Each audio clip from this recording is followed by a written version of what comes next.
ಸಾಧಕಂ ಶಂಕರಂ ಲೋಕಶಂಕರಂ ಶ್ರುತಿ ಸ್ಮೃತಿ ಪುರಾಣ ಆಲಯಂ ಶಂಕರಂ ಶಂಕರಾಚಾರ್ಯ ಕೇಶವಂ ಬಾದರಾಯಣಂ ಸೂತ್ರ ಭಾಷ್ಯಂ ಕೃತೌ ವಂದೇ ಭಗವಂತೌ ಪುನಃ ಪುನಃ. ಶ್ರೀ ಸದ್ಗುರು ಜಗದಾದಿ ಜಗದ್ಗುರು ಸಿದ್ಧಾರೂಢ ಮಹಾಸ್ವಾಮಿಗಳ ಶ್ರೀ ಚರಣಕ್ಕೆ ಶರವಾಗಿ ಆರೂಢ ಜ್ಯೋತಿ ಶಿವಪುತ್ರ ಮಹಾಸ್ವಾಮಿಗಳ ಗುರು ಪರಂಪರೆಗೆ ಅನಂತ ಪ್ರಣಾಮಗಳನ್ನ ಸಮರ್ಪಿಸಿ, ಶ್ರೋತ್ರಿಯ ಬ್ರಹ್ಮನಿಷ್ಠ ಬ್ರಹ್ಮಲೀನ ಸದ್ಗುರು ಬಸವಾನಂದರ ಶ್ರೀಚರಣಕ್ಕೆ ಅನಂತ ದೀರ್ಘ ದಂಡ ಪ್ರಣಾಮಗಳನ್ನು ಸಮರ್ಪಿಸಿ, ಈ ದಿನ ಆಚಾರ್ಯ ಶಂಕರ ಭಾಗವತ್ಪಾದರು ರಚಿಸಿದ ವಿವೇಕ ಚೂಡಾಮಣಿ ಎನ್ನುವ ಗ್ರಂಥದ 8ನೆಯ ಸೂತ್ರ ಕೆಲವು ವಾಕ್ಯ ಇಂದಿನ ಆಧಾರದ ವಿಷಯವಾಗಿದ್ದು, ಈ ಸೂತ್ರದಲ್ಲಿ ನಿನ್ನೆಯ ದಿನದಿಂದ ಉಪದೇಶವನ್ನ ಮಾಡ್ತಾ ಬಂದ ಆಚಾರ್ಯರ ಶ್ಲೋಕದ ತಾತ್ಪರ್ಯ ಅಥೋ ವಿಮುಕ್ತೆ ಪ್ರಯತ್ನೇತ ವಿದ್ವಾನ್ ಅಂತ ಪ್ರಾರಂಭ ಮಾಡಿ, ಅಂಥವನು ಸಂತಂ ಮಹಂತಂ ಸಮೀಪೇತ ದೇಶಿಕಂ ತೇನೋ ಉಪದೇಶ ಇಷ್ಟಾರ್ಥ ಸಮಾಹಿತ ಆತ್ಮ ಅಂತ ಹೇಳಿದಂತ ವಾಕ್ಯದಲ್ಲಿ ನಿನ್ನೆಯ ದಿನದ ಪರ್ಯಂತರವಾಗಿ ಸಂತ ಅಂದ್ರೆ ಯಾರಿಗೆ ಅನ್ಬೇಕು, ಮಹಾಂತಂತ ಯಾರಿಗೆ ಕರಿಬೇಕು, ಆ ಮಹಾಂತನಲ್ಲಿ ಇರುವಂತ ಲಕ್ಷಣಗಳು ಏನು ಅನ್ನುವಂಥದ್ದನ್ನ ವಿಚಾರವನ್ನ ಮಾಡಲಾಗಿ, ಒಟ್ಟಿನಲ್ಲಿ ಅಂಥ ಶ್ರೋತ್ರಿಯ ಬ್ರಹ್ಮನಿಷ್ಠ ಆಚಾರ್ಯನಿಗೆ ಎಂಥ ಅಂದ್ರೆ ನಮ್ಮ ನಿನ್ನೆ ದಿನ ಹೇಳಿದಂತ ಆ ಶ್ರೋತ್ರಿಯ ಬ್ರಹ್ಮನಿಷ್ಠ ಗುರುವಿನಲ್ಲಿ ಯಾವುದಕ್ಕಾಗಿ ಶಿಷ್ಯ ಬಂದಿರಬೇಕು ಅಂತ ಇಲ್ಲಿ ಪ್ರಶ್ನೆಯನ್ನ ಮಾಡಿದಾಗ, ಸಮುಪೇತ ಅಂದ್ರೆ ಅವನ ಬಳಿ ಸಾರಿ ಉಪದಿಷ್ಟಾರ್ಥ ಅಂದ್ರು. ಅವನು ಯಾವುದಕ್ಕಾಗಿ ಆ ಗುರುಗಳ ಸಮೀಪ ಬರಬೇಕಾಗಿತ್ತು ಅಂತ ಹೇಳದಕ್ಕೋಸ್ಕರವಾಗಿ ಅದನ್ನ ನಿನ್ನೆ ದಿನ ಉಳಿದಿದ್ದು, ಅದಕ್ಕ ಸಮುಪೇತ ಅಂದ್ರು. ಸಂತ ಮಹಾಂತಂ ಸಮುಪೇತ್ಯ ಅಂದರೆ ವೇದಾಂತ ವಿದ್ಯಾರ್ಥಿಗಳಿಗೆ ಒಂದು ವೇಳೆ ಅಂಥ ಮಹಾತ್ಮನಾದಂತ ಒಬ್ಬ ಗುರು ದೊರೆಯುವುದು ಕಷ್ಟ, ಒಂದು ವೇಳೆ ದೊರೆತರು ವಿದ್ಯಾರ್ಥಿಗೆ ತಕ್ಕ ಮಾನಸಿಕ ಸಿದ್ಧತೆಯಾಗಲಿ ಅಥವಾ ಆ ಗುರುಗಳ ಮಾತಿನಲ್ಲಿ ತನ್ನಲ್ಲಿ ವಿನಮ್ರತೆ, ಗುರುವು ಶ್ರೇಷ್ಠನಾದವನು ಅಂತ ಭಾವ ಇಲ್ಲದಿದ್ದರೆ ಆ ಗುರುವು ಸಿಕ್ಕರು ಕೂಡ ಶಿಷ್ಯನಿಗೆ ವ್ಯರ್ಥ. ಯಾಕಂದ್ರೆ ವಿದ್ಯಾರ್ಥಿಗೆ ಮಾನಸಿಕವಾದ ಸಿದ್ಧತೆ ಇಲ್ಲ ಒಂದು. ಎರಡನೆಯದು, ಆ ಗುರುವಿನ ಅದರಲ್ಲಿ ಕಿಂಕರ ಭಾವ ಇಲ್ಲ ಅಂತ. ಈ ಭಾವವನ್ನೇ ಸಮುಪೇತ ಎಂಬ ಶಬ್ದದಿಂದ ಈ ಶ್ಲೋಕದಲ್ಲಿ ಹೇಳಲ್ಪಟ್ಟಿದೆ. ಕಾರಣ ಗುರುವಿನ ಸಾಮೀಪ್ಯವನ್ನ ಸೇರುವುದರಲ್ಲಿ ಗುರುವನ್ನು ಕಾಣುವಾಗ ಶಿಷ್ಯರಲ್ಲಿ ಇರಬೇಕಾದ ಮನೋಭಾವದಲ್ಲಿ ಬಹಳಷ್ಟು ಮೌಲ್ಯದಿಂದ ಕೂಡಿದಂತ ಗುಣಗಳಿವೆ. ಬಹಳ ಬೆಲೆ ಕಟ್ಟಲಾರದಂತ ಗುಣಗಳು ಅಂತ. ಅದಕ್ಕೆ ಸರ್ಪಭೂಷಣರು ಗುಣಗಳೇ ಭೂಷಣ ಸರ್ವಜ್ಞ ಅಂದ್ರು. ಮಣಿ ಹೇಮಾದಿಗಳು ಭೂಷಣವಲ್ಲ ಅಂತ ತಮ್ಮ ಕೈವಲ್ಯ ಕಲ್ಪವಲ್ಲರಲ್ಲಿ ಹೇಳಲಾಗಿದ್ದು, ಇದು ಕೆಲವರು ಗುರುವಿನ ಜ್ಞಾನದ ಮಟ್ಟವನ್ನ ಅಳೆಯುವ ಉದ್ದೇಶದಿಂದ ಎಲ್ಲರೂ ಬರ್ತಾರಂದ್ರೆ ಉದ್ಧಾರಕ್ಕಾಗಿ ಅಲ್ಲಮ್ಮ, ಗುರುವಿನನ್ನ ಪ್ರಶ್ನೆ ಮಾಡೋ ಸಲುವಾಗಿ ಗುರುಗಳ ಪಾಂಡಿತ್ಯವನ್ನ ಅಳೆಯುವುದಕ್ಕೋಸ್ಕರವಾಗಿ ಬರುವಂತವರು ಕೆಲವು ಜನ. ಮತ್ತೆ ಕೆಲವರು ತಮ್ಮ ಜ್ಞಾನ ಭಂಡಾರದ ಪ್ರದರ್ಶನ ಮಾಡಲು ಅವನ ಬಳಿಗೆ ಹೋಗುವರು. ಇನ್ನ ಕೆಲವ್ರು ಏನ್ ಮಾಡ್ತಂದ್ರೆ ತಾವು ತಿಳಿದುಕೊಂಡದ್ದು ಜ್ಞಾನ ಕಡಿಮೆ ಏನಿಲ್ಲ ಅಂತ ತಮ್ಮ ಜ್ಞಾನದ ತಿಳುವಳಿಕೆಯನ್ನ ಗುರುವಿಗೆ ಹೇಳಲಿಕ್ಕೆ ಹೊರಟಂತವರು ಕೆಲವು ಜನ. ಇವ್ರದೇನಮ್ಮ ನಾನು ತಿಳ್ಕೊಂಡದ್ದು ಇವರಿಗಿಂತ ಬಹಳ ಅಂತ ಅವರಿಗೆ ಹೇಳುವ ಮಟ್ಟದಲ್ಲಿ ಹೋಗುವಂತವ್ರು ಕೆಲವು. ಇನ್ನು ಕೆಲವರು ಕುತೂಹಲಕ್ಕಾಗಿ, ಅವರು ಪರೀಕ್ಷೆಗಾಗಿನಲ್ಲಮ್ಮ ಅಥವಾ ಮೊದಲು ಹೇಳಿದಂತೆ ಅವರನ್ನ ಗುಣಮಟ್ಟ ಅವರ ಜ್ಞಾನ ಎಷ್ಟಾದಂತ ತಿಳಿಯೋಕ್ಕೋಸ್ಕರವಾಗಿನೂ ಅಲ್ಲ, ತಿಳಿಸೋದಕ್ಕೂ ಅಲ್ಲ, ಸುಮ್ಮನೆ ಕುತೂಹಲಕ್ಕಾಗಿ ಏನ್ ನಡೀತದೆ ಇಲ್ಲಿ ನೋಡೋಣ, ಒಂದು ದಿವಸ ಹೋಗಿ 2 ದಿನ ನೋಡೋಣಂತ ಕೇಳುವವರು ಹೋಗುವವರು ಬೇರೆ. ಮತ್ತು ಇನ್ನಾವುದರಿಂದಲೂ ಸಾರ್ಥಕತೆ ದೊರಕದು. ಇವು ಯಾವುದಾದರೂ ಇಟ್ಟುಕೊಂಡು ಅಂಥ ಗುರುವಿನ ಸಾಮೀಪ್ಯವನ್ನ ಪಡೆದರೂ ಕೂಡ ಏನಾಗದು ಅಂದ್ರೆ ಸಾರ್ಥಕತೆ ದೊರಕದು. ಕಾರಣ ಒಂದು ನೀರು ಹರಿಯಬೇಕಾದರೆ ಮೇಲ್ಮಟ್ಟದಿಂದ ಕೆಳಗೆ ಬರುವ ಸಾಧ್ಯತೆ ಇರಬೇಕು. ಹೊಲದಲ್ಲಿ ಗದ್ದೆಯನ್ನು ಮಾಡಿವಂದ್ರೆ ಕಾಲುವೆ ಮೇಲ್ಮಟ್ಟ ಇರಬೇಕು, ಗದ್ದೆ ಕೆಳಮಟ್ಟದಲ್ಲಿ ಇರಬೇಕು. ಗುಡ್ಡ ಮೇಲ್ಮಟ್ಟದಲ್ಲಿರಬೇಕು, ಕೆರೆ ಕೆಳಮಟ್ಟದಲ್ಲಿದ್ದಾಗ ಆ ಕಾಲುವೆಯ ನೀರು ಗದ್ದೆಗೆ ಸರಳವಾಗಿ ಬಂದಂತೆ,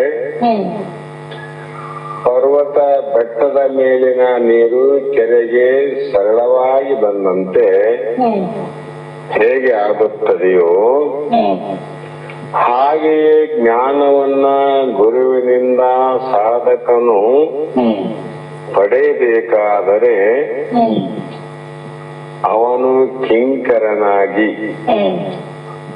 ನಮ್ರತೆಯಿಂದ ತನ್ನ ಗುರುವಿಗೆ ಪೂರ್ಣ ಶರಣ ಹೋಗಿ ಅವನ ಉಪದೇಶದ ಅನುಗ್ರಹಕ್ಕೆ ಕಾಯಬೇಕು. ಇದು ವೇದಾಂತ ವಿಚಾರದಲ್ಲಿ ಅಂತೂ ಶತ ಸಿದ್ಧವಾದ ವಾಕ್ಯಂದ್ರವು. ಇದರಲ್ಲಿ ಯಾವ ಅನುಮಾನ ಇಲ್ಲ ಅಂತ ಹೇಳ್ತಾರೆ ನೋಡ್ರಿ. ಕಾರಣ ಸಂಪೂರ್ಣ ಸಮರ್ಪಣೆ ಭಾವದಿಂದ ಗುರುವಿನ ಉಪದೇಶವನ್ನ ಆಲಿಸಿದರೆ ಆಗ ಮಾತ್ರ ಶಾಸ್ತ್ರಗಳ ವಾಕ್ಯಾರ್ಥವು ಅವನ ಸ್ಮರಣೆಗೆ ಬರುವುದು. ಯಾವಾಗ ಬರ್ತದ್ರಿ ಅಂದ್ರೆ ಸಂಪೂರ್ಣ ಸಮರ್ಪಣ ಭಾವದಿಂದ, ಒಂದು ಕಿಂಚಿತ್ತು ಕೂಡ ಸಂಶಯವಿಲ್ಲದೆ ಸಂಪೂರ್ಣವಾಗಿ ಆ ಗುರುವಿಗೆ ತನ್ನ ಮನಸ್ಸನ್ನು ಸಮರ್ಪಣೆ ಮಾಡಿದ್ದ. ತನು ಮನ ಧನ ಅಂತ ಹೇಳಿದ್ರು ಕೂಡ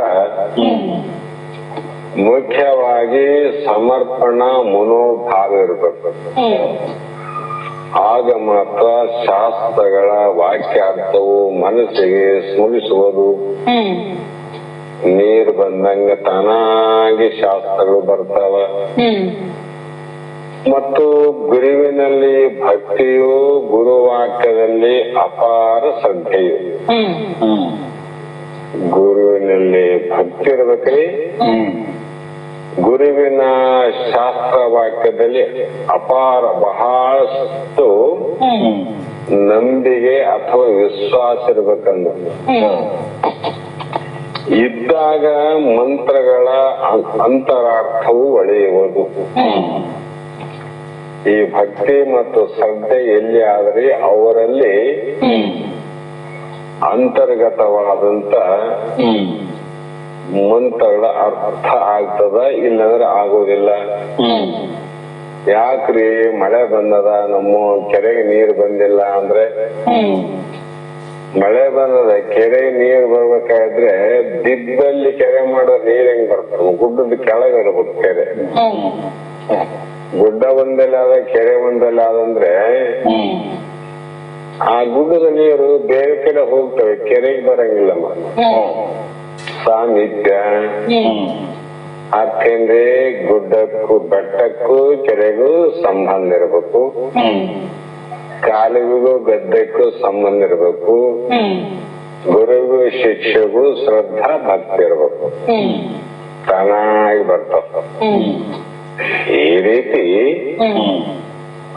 ಗುರು ಶಿಷ್ಯರಲ್ಲಿ ಇರಬೇಕಾದ ಬಾಂಧವ್ಯವನ್ನು ಇಲ್ಲಿ ವಿವರಿಸುವುದು. ಯಾಕೆ ಎಂದರೆ ಈಗಿನ ಪರಿಸ್ಥಿತಿಯಲ್ಲಿ ಬಹಳ ವಿವರಣೆ ಮಾಡುವುದು ಬಹಳ ಯೋಗ್ಯವಾಗಿ ಇದೆ, ಉಚಿತವಾಗಿ ಇದೆ. ಗುರುವಿನ ವಿಚಾರದಲ್ಲಿ ಶಿಷ್ಯನು ಯಾವ ರೀತಿ ನಡೆದುಕೊಳ್ಳಬೇಕೆಂಬುದು ಪ್ರತ್ಯೇಕವಾಗಿ ತಿಳಿಯುವಂಥದ್ದು ಬಹಳ ಗಮನಾರ್ಹವಾದ ವಿಷಯವಾಗಿದ್ದು, ಕಾರಣ ಗುರುವಿನಲ್ಲಿ ಅವರ ಗೌರವಗಳನ್ನು ಆದರ ಮತ್ತು ಗೌರವ. ಕೆಲವು ಮಂದಿ ಮನೆ ಕರಿತಾರೆ, ದಾಳಿ ಹೋಗುವವರು ಪ್ರಪಂಚ ದೃಷ್ಟಿಯಲ್ಲಿ ಬರ್ರಿ ಹಂಗೆ ಉಂಟಲ್ಲ ಅಂತಾರ. ಮನೆಯಲ್ಲಿ ಆದರದಿಂದ ಸ್ವಾಗತ ಮಾಡ್ತಾರೆ. ಕುಂತ ಮೇಲೆ ಒಂದು ಗ್ಲಾಸ್ ನೀರು ಸಹ ಕುಡ್ಲಾರ್ದೆ ಅವರು ಉದ್ರಿ ಮಾತನ್ನ ಕೇಳಿ ಮತ್ತೆ ಎದ್ದು ಹೋಗು ಮಾಡ್ತಾರ ನೋಡ್ರಿ. ಇದಕ್ಕೆ ಆದರ ಅಂತಾರಲ್ರಿ, ಇದಕ್ಕೆ ಅನಾದರ ಅಂದ್ರೆ ಆ ವ್ಯಕ್ತಿಯನ್ನ ಅಗೌರವ ಮಾಡಕ ಮನೆ ಕರೆದನಂತ ಅರ್ಥ. ಸಾಮಾನ್ಯ ಇಲ್ಲಿಯ ವ್ಯಕ್ತಿಗೆ ಇಷ್ಟೋ ಗೌರವ ಕೊಡ್ಬೇಕಂದಾಗ ಮನೆಗೆ ಬಂದಂತ ಗುರುವಿಗೆ ಯಾವ ರೀತಿ ಆದರ ಮತ್ತು ಗೌರವವನ್ನು ಕೊಡಬೇಕನ್ನೋದು ಈಗಿನ ಕಾಲದಲ್ಲಿ ತಿಳಿಯಬೇಕಾದದ್ದು ಅವಶ್ಯಕವಾಗಿದೆ. ಬಾಳ ಚಂದ ಹೇಳ್ತಾರೆ ನಮ್ ಗುರುಗಳು. ಯಾಕಂದ್ರೆ ಧೂಪಿಲ್ಲ ದೀಪಿಲ್ಲ ಬಂದೆ ನಿನ್ನ ಗುಡಿಗೆ, ಶಾಪಿಲ್ಲ ವರವಿಲ್ಲ ನಡಿ ನಿನ್ನ ಮನೆಗೆ ಅಂತ ಅಂದಂಗ. ಒಬ್ಬ ಭಕ್ತ ದೇವಸ್ಥಾನಕ್ಕೆ ಹೊರಟಾನ, ಹೋಗಿ ದೇವ್ರ ಮುಂದೆ ನಿಂತಾನ. ನಾನು ಹೇಗೆ ಬಂದಪ್ಪ ಅಂದ್ರೆ, ಧೂಪ ಅಂದ್ರೆ ಊದಿನ ಕೆಡ್ಡಿಲ್ಲ, ದೀಪ ಅಂದ್ರೆ ಎಣ್ಣೆ ಇಲ್ಲ, ಎರಡಿಲ್ದ ನಿನ್ ಗುಡಿಗೆ ನಾ ಬಂದೆ, ಏನು ನೀವ್ ತಿಳ್ಕೊಬೇಡ ದೇವ್ರಿ ಅಂದ್ರ, ದೇವ್ರು ಹೇಳ್ದ ನಾನ್ಯಾಕೆ ತಿಳ್ಕೊಳ್ಳೋ ತಮ್ಮ, ನೀವ್ ಧೂಪ ತಂದಿಲ್ಲ ದೀಪ ತಂದಿಲ್ಲ, ಕರೆಕ್ಟ್ ಇಲ್ಲ, ಅದಕ್ಕೆ ನನಗೆ ಶಾಪನು ಕೊಡಂಗಿಲ್ಲ ವರನು ಕೊಡಂಗಿಲ್ಲ, ನಡಿ ನಿನ್ನ ಮನೆಗೆ ಅಂತಂದ. ಹಂಗ ಇದು ಯಾರಿಗೆ ಹಚ್ಚಬೇಕ್ರಿ ಅಂದ್ರೆ, ಶ್ರೋತ್ರಿಯ ಬ್ರಹ್ಮನಿಷ್ಠವಾದ ಸಂತ ಮಹಾಂತ ಆಚಾರ್ಯ ಅವ್ರು ಯಾರು ಹೇಗಿರ್ತಾರಂತ ನಿನ್ನೆ ಹೇಳ್ಯಾರ ನೋಡ್ರಿ, ಅಂತವರಲ್ಲಿ ಆದರ, ಅಂತವರಿಗೆ ಗೌರವ. ಈ ರೀತಿ ಆ ವಿಪರೀತ ಭಾವನೆಯಿಂದ ನಾವು ಹೇಗೆ ಬೇಕು ಹಾಗೆ ಗುರುವನ್ನ ಕಂಡದ್ದಾದರೆ ಅದು ಸರಿಯಾದ ಪದ್ಧತಿ ಅಲ್ಲ. ಇಷ್ಟು ಮಾತ್ರ ಅಲ್ಲ, ಇಲ್ಲಿ ಮುಗಿಲಿಲ್ಲ ಅಂತ ಆಚಾರ್ಯರು, ಮತ್ತೆ ಇಲ್ಲಿಗೆ ಸಾಕಾಗದ್ರಿ, ಇನ್ನು ಮುಂದೆ ಹೇಳ್ಕೊಂತ ಹೋದ್ರೆ ಬಹಳ ದಿಕ್ಕತ್ತದ. ಅದಕ್ಕೆ ಬಸವಾನಂದ್ರ ಹೇಳ್ತಿದ್ರಿ, ಗುರು ಮಾರ್ಗ ಅಂದ್ರೆ ಬಹಳ ಸರಳ ಅಂತ ಯಾರು ಹೇಳ್ಯಾರ ತಮ್ಮ ಅಂತಿದ್ರ ಅವ್ರು. ಇದು ಬಹಳ ಕಠಿಣ ತಮ್ಮ. ಮತ್ತೆ ಯಾರಿಗೆ ಮುಮುಕ್ಷುಗಳು ಅವ್ರಿಗೆ ಸರಳ ಅದ, ಸಾಮಾನ್ಯ ಇದು ಬಹಳ ಕಠಿಣ ಅದ. ಮಾತನಾಡಬಹುದು, ಆಡಿದಂತೆ ನಡೆಯಲು ಬಹು ಕಷ್ಟಕರವಾದದ್ದು. ಬಹಳ ಜನ ಮಾತಾಡ್ತವಲ್ರಿ,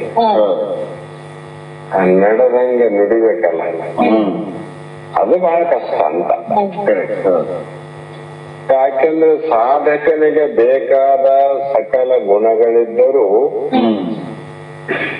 ಸಾಧಕನಲ್ಲಿ ಇರಬೇಕಾದ ಸಕಲ ಗುಣ, ವಿವೇಕ ವೈರಾಗ್ಯ ಅಂತ ಹೇಳ್ತಾ ಬರ್ತವಲ್ಲ, ಎಲ್ಲಾ ಗುಣಗಳು ಇದ್ದರೂ ಕೂಡ ಗುರುವು ತೋರಿಸಿದ ಮಾರ್ಗದಲ್ಲಿ ತಾನು ಸಮವಹಿಸಿ ಅನುಷ್ಠಾನ ಮಾಡದಿದ್ದರೆ, ಗುರು ತೋರಿಸಿದ ಮಾರ್ಗದಲ್ಲಿ ಅಂತ ತೋರಿಸದಣ್ಣ ಅಂತಾರಂದ್ರೆ, ಗುರು ತೋರಿಸದಲ್ಲದೆ ಕಾಣಿಸದಣ್ಣ ಅನ್ನುವಂತ ಒಂದು ಮಾತನ್ನು ಕೂಡ ಹೇಳ್ತಾರೆ.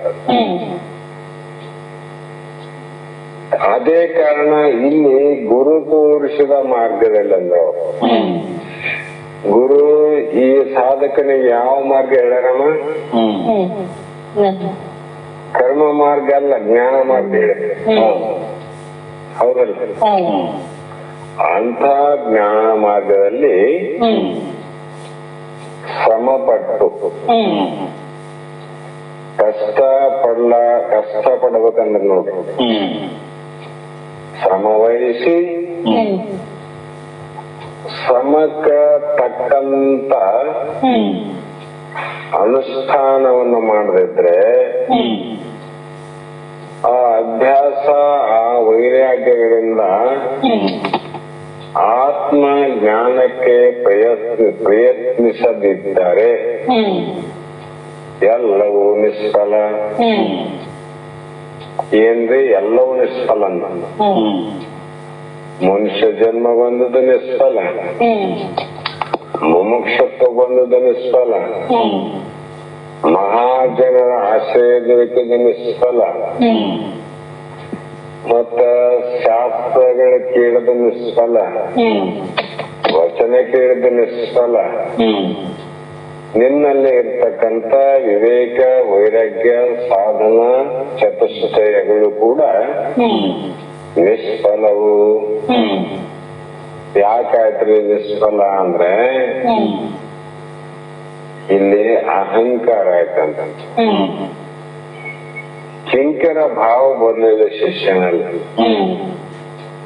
ಕಿಂಕರ ಭಾವ ಬರ್ಲಿಲ್ಲ ಅಂದ್ರೆ ಎಲ್ಲಿವರೆಗೂ ನೀನು ನನಕ್ಕಿಂತ ಸಣ್ಣವನಾಗದಲ್ಲೋ ಅಲ್ಲಿವರೆಗೂ ಬೆಟ್ಟ ಹೇಳ್ತದ ನನ್ನ ಮೈ ಮೇಲಿನ ಒಂದು ಹನಿ ನೀರು ನೀನು ಮುಟ್ಲಾರ್ದಂಗ್ ಮಾಡ್ತಂತದ ಬೆಟ್ಟ ಅಂತ ಇರೋದು. ಯಾಕಂದ್ರೆ ನನಕ್ಕಿಂತ ಚಿಕ್ಕವನಾಗ್ತೀನಿ, ತಗ್ಗಾಗಬೇಕು. ಎಲ್ಲಿವರೆಗೂ ಆಗೋದಿಲ್ಲ ಅಲ್ಲಿವರೆಗೂ ನನ್ನ ಮೈ ಮೇಲೆ ಬಿಡುವಂತ ಒಂದು ಹನಿ ನೀರು ಕೂಡ ನಿನ್ನ ಮುಟ್ಟಲಾರ್ದಂಗ್ ಮಾಡ್ತಂತ ಬೆಟ್ಟ ಹೇಳ್ತದ. ಅದರಿಂದ ಭಗವಂತರ, ಆಚಾರ್ಯರ, ಬ್ರಹ್ಮನಿಷ್ಠರ, ಗುರುಗಳ ಅಂತಃಕರಣ ಕೃಪೆಯಿಂದ ಹರಿದು ಬರುವಂತ ಉದ್ಧಾರ ಕೃತತ್ವ ಭಾವದ ಆನಂದ ಭಾಷ್ಪದ ವಚನಗಳು ಲಕ್ಷಾರ್ಥ ರೂಪವಾಗಿ ನಮಗ ಮುಟ್ಟಬೇಕಾಗಿದ್ರೆ ನಾವು ಮಹಾತ್ಮರಿಗೆ ಕಿಂಕರರಾಗಬೇಕು. ಹೌದಲ್ರಿ? ತೆಗ್ಗಿದ್ರೆ ನೀರ್ ಬರ್ತಾವಂತ. ಆ ಕಾರಣ ಗುರು ಯಾಕೆ ಅಂದ್ರೆ ಇಷ್ಟೆಲ್ಲವನ್ನು ಇಟ್ಟುಕೊಂಡು ಆತ್ಮಜ್ಞಾನಕ್ಕೆ ಪ್ರಯತ್ನಿಸುತ್ತಿದ್ದಾರೆ. ಎಲ್ಲವೂ ನಿಷ್ಫಲ. ಏನಿದ್ದೊಡೆಯನು ನಿಜಬೋಧ ಒಂದಿಲ್ಲದರೆ ಕಾನನದ ಬೆಳೆದಂಗಲಂತ ನಿಷ್ಫಲವು. ಕರ್ಮದೇ ಜ್ಞಾನ ಕರ್ಮದೇ ಮುಕ್ತಿ ಘಟಿಸದು. ನಿರ್ಮಲವಾದ ಜ್ಞಾನ ಒಂದಿಲ್ಲದೆ ಅಂತ ನಿಜಗೊಂಡು ಹೇಳ್ತಾ ಬಂದ. ಅದಕ್ಕ ಆ ಮಾರ್ಗದಲ್ಲಿ ಹೋಗಬೇಕಾದವನು ಯಾರೀ ಅನ್ನೋ ಸಾಧಕನೇ ಹೋಗಬೇಕು. ಮಳೆ ಬಂದಾಗ ಬೆಟ್ಟದಲ್ಲಿ ಇರುವಂತ ಬಹಳಷ್ಟು ಕಲ್ಲುಗಳಿರ್ತಾವ, ಗುಂಡಿರ್ತಾವ. ಅವು ಗುಂಡುಗಳು ಅಲ್ಲೇ ಇರ್ತಾವ. ಗುಂಡಿನ ಮಧ್ಯದಲ್ಲಿ ಬಿದ್ದಂತ ಮಳೆ ಹನಿ ಮಾತ್ರ ತಗ್ಗು ಸೇರ್ತಾವ. ಅಂದ್ರೆ ನೀರೇ ಯಾವ ಕೆರೆಗೆ ಹೋಗಕ್ಕೆ ವಿನಃ ಕಲ್ಲುಗಳು ಕೆರೆಗೆ ಹೋಗೋದಿಲ್ಲ. ಹೌದಲ್ರಿ? ಅದರಂತೆ ಸಾಧಕನೇ ಗುರುವಿನಲ್ಲಿ ಹೋಗಕ್ಕೆ ವಿನ ಗುರು ಸಾಧಕರಲ್ಲಿ ಬರೋದಿಲ್ಲ. ಬಂದರೂ ಕೂಡ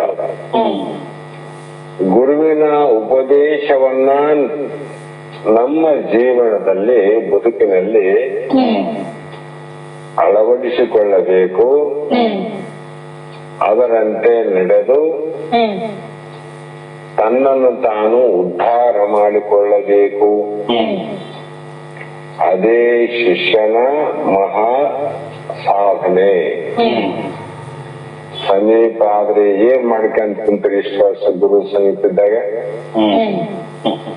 ಬರೇ ಪ್ರಪಂಚಕ್ಕಾಗಿ, ಪ್ರಪಂಚದ ವಿಷಯಕ್ಕಾಗಿ, ಭೋಗ ಭಾಗ್ಯಕ್ಕಾಗಿ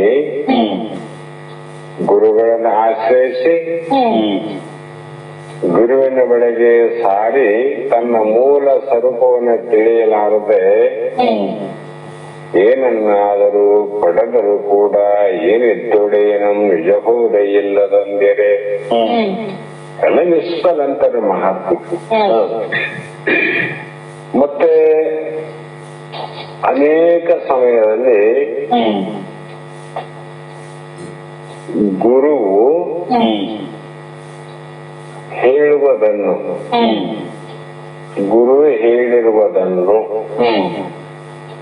ಅಥವಾ ಗುರು ನುಡಿದಿರುವುದನ್ನು ಅದು ಬಹಳ ಸಲ ಕೇಳಿ ಒಂದು ಕಡೆ ಬದಿಗಿಡೋದು. ಎಲ್ಲಿ ಅದು ನೋಡ, ಅದನ್ನು ಬದಿಗಿಟ್ಟು ಅವನು ನಡೆದಂತೆ ನಡೆದುಕೊಳ್ಳಲು ಪ್ರಯತ್ನಿಸುತ್ತೇವೆ. ಅದು ಯೋಗ್ಯ ಸಾಧಕನ ಮಾರ್ಗವಲ್ಲ. ಏನ್ ಮಾಡದಮೆ ಗುರು ಹೇಳಿದ್ದನ್ನ ಬದಿಗಿಡೋದು, ಮತ್ತೆ ಅವರು ನಡೆದಂಗ ನಾವು ನಡಿಬೇಕು ಅಂತ ಪ್ರಯತ್ನ ಮಾಡಬೇಕು ಕೂಡ ಅದು ಸ್ವಲ್ಪ ಕೂಡ ಕಷ್ಟ ಆಗ್ತದೆ. ಯಾಕಂದ್ರೆ ನಡೆ ಒಂದು ಪರಿ, ನುಡಿ ಒಂದು ಪರಿ. ನುಡಿದಂತೆ ನಡೆಯದಿದ್ದರೆ ದೇವನೆತ್ತ ನೀನತ್ತ ಹೋಗತ್ತ ಕೂಡಲ ಸಂಗಮ ದೇವ ಅಂತ ಮಹಾತ್ಮರು ಸೂಕ್ಷ್ಮವಾಗಿ ನಮ್ಗೆ ಯಾಕೆ ಹೇಳ್ತಾರದು, ಎಚ್ಚರವಾಗಿ ಈ ಜನ್ಮದಲ್ಲಿ ಮುಕ್ತಿಯನ್ನು ಪಡಿಲಿ ಅನ್ನೋ ಉದ್ದೇಶಕ್ಕಾಗಿ. ಆದ ಕಾರಣ ಗುರು ಹೇಗೆ ನಡೆದುಕೊಳ್ಳುತ್ತಾನೆಂಬುದು ನಮಗೆ ಸಂಬಂಧಪಟ್ಟ ವಿಚಾರವಲ್ಲ. ಕೆಲವರು ಹೇಳ್ತೆ, ಮುಡಪ್ಪ ಗುರುಗಳು ಹೆಂಗೇನ ನಡಿ, ಅವ್ರದೇ ನಮ್ಮ ಸಂಬಂಧ, ನಮ್ಮ ವಿಚಾರದಂತೆ ನಾವು ನಡೆದು ಸಾಕು ಅನ್ನೋರು ಕೂಡ ಉಂಟು. ನಾವು ಉಪದೇಶಿಸಬೇಕಾದದ್ದು ಅವನ ಉಪದೇಶವನ್ನು ಎಂದು ಇಲ್ಲಿ ಸ್ಪಷ್ಟಪಡಿಸಿದೆ. ಅವರು ಗುರು ಯಾವ ಮಾರ್ಗದಿಂದ ಆತ ಅನುಷ್ಠಾನ ಮಾಡ್ತಾನೆ ಏನೇನು ಅದನ್ನ ನಾವು ಫಾಲೋ ಮಾಡೋದ ನಿಜವಾದ ಉಪದೇಶ. ಈ ರೀತಿ ಇಲ್ಲವಾದರೆ ತನ್ನ ಸ್ವಾರ್ಥ ಸಾಧಿಸುವ ವ್ಯಕ್ತಿಯೊಬ್ಬನು ನಮ್ಮ ದೇವರು 1608 ಮದುವೆಗಳನ್ನು ಮಾಡಿಕೊಡುವಂತೆ ನಾನು 5 ಮದುವೆಗಳನ್ನು ಮಾತ್ರ ಮಾಡಿಕೊಂಡೆ ಎಂದು ಹೇಳಿದರೆ ನಾವು ಅವನನ್ನು ಮೆಚ್ಚಿಸಬೇಕಾದೀತು. ಆ ಕಾರಣ ಅದು ಪರಮಾತ್ಮನಂತೆ ನಡೆಯುವ ರೀತಿ ಇದು ನಮ್ಮ ದೌರ್ಬಲ್ಯವನ್ನ ಮಹಾ ಸಾಧನೆಯನ್ನು ಮೋಸ ಮಾಡುವ ಕ್ರಮವಷ್ಟೇ. ಆತ್ಮ ವಿನಾಶವನ್ನ ಬಯಸದವನಿಗೆ ವಿಚಿತ್ರ ರೀತಿಯ 1000 ದಾರಿಗಳುಂಟು. ಯಾರಿಗ ಆತ್ಮ ವಿನಾಶ ಅಂದ್ರೆ ಸ್ವಯಂ ಘಾತಕ, ಬ್ರಹ್ಮ ಹತ್ಯೆಯನ್ನ ಮಾಡಿಕೊಳ್ಳುವುದು, ನಮ್ಮಲ್ಲಿರುವಂತ ಆನಂದವನ್ನ ಬಿಡೋದು, ದುಃಖಕ್ಕೆ ಕೈ ಹಾಕುವಂತ ಅನೇಕ ಕರ್ಮಗಳು ಉಂಟು. ಅದಕ್ಕಾಗಿ ಸುಳ್ಳಿಗೆ 1000 ದಾರಿ, ಸತ್ಯಕ್ಕೆ ಒಂದೇ ದಾರಿ ಎನ್ನುವಂತೆ ಮುಕ್ತಿಗೆ ಯಾವುದು ಸತ್ಯವಾದ ಮಾರ್ಗ ಅಂದ್ರೆ ಜ್ಞಾನವೇ ಮುಕ್ತಿಗೆ ಮಾರ್ಗ. ಉಳಿದ ಮಾರ್ಗ ಎಲ್ಲ 1000 ಇದ್ರೂ ಕೂಡ ಅದು ಆತ್ಮನಿಷ್ಠತೆಗಾಗಿ, ಆತ್ಮನಾಶಕ್ಕಾಗಿಯೇ ಕಾರಣವಿನಃ ಮೋಕ್ಷದ ಆನಂದಕ್ಕಾಗಿ ಅಲ್ಲ ಅನ್ನುವಂತ ವಿಚಾರವನ್ನ ಇಲ್ಲಿ ಹೇಳ್ತಾ ಬಂದು ನೋಡಮ್ಮ. ಇಲ್ಲಿಗೆ ಇದು ಮುಗಿತು. ಎಷ್ಟು ಟೈಮ್? ಒಂದು ಅರ್ಧ ಗಂಟೆ ಆಯ್ತಾ? ಇಲ್ಲ, ಆಯ್ತಮ್ಮ. ಆಯ್ತಾಯ್ತಂದ್ರೆ ಮತ್ತೆ ನಾಳೆ ಶ್ಲೋಕವನ್ನು ಪ್ರಾರಂಭ ಮಾಡೋಣಮ್ಮ. 9ನೇ ಶ್ಲೋಕ. ಇದ್ರದ್ದು ಸ್ವಲ್ಪ ಮನನ ಮಾಡ್ರಿ ಯಾವಾಗಾದ್ರೂ. ಜ್ಞಾನ ಪ್ರಾಪ್ತಿಗೆ ಏನು ಮುಖ್ಯ ಕಾರಣ, ಮಾರ್ಗ ಯಾವಪ್ಪ ಅಂದ್ರೆ ಮುಕ್ತಿಗೆ ಮಾರ್ಗ ಜ್ಞಾನ ಒಂದೇ ಅಂತ ಅಧಿಕಾರಿಗಳಿಗೆ ಆಚಾರ್ಯ ಶಂಕರರು ಉಪದೇಶವನ್ನು ಮಾಡ್ತಾ ಬಂದ್ರು. ಅದು ನಾವು ನೀವೆಲ್ಲರೂ ಕೇಳಿ ಆನಂದ ಪಡೋಣ ಅಂತಕ್ಕಂಥ ಮಾತನ್ನು ಹೇಳಿ ಇಲ್ಲಿಗೆ ಮಂಗಲವನ್ನು ಹೇಳೋಣ.